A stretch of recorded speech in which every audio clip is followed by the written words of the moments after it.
কি রং? সবুজ। ফলের ভিতর বীজ আছে? আছে। ফল উপরে ধরে না নিচে ধরে? ওপরে।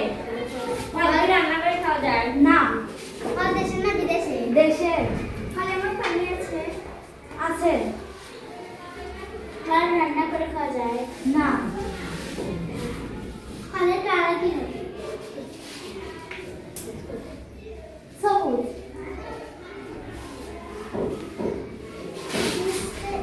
মিষ্টি বড় না ছোট? ছোট। ফলের গাছ কি রকম? বড়। তো পাতা কি রকম? পাতা লম্বা।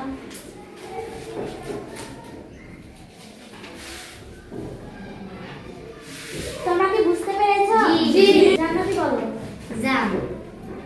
উত্তরটি ঠিক।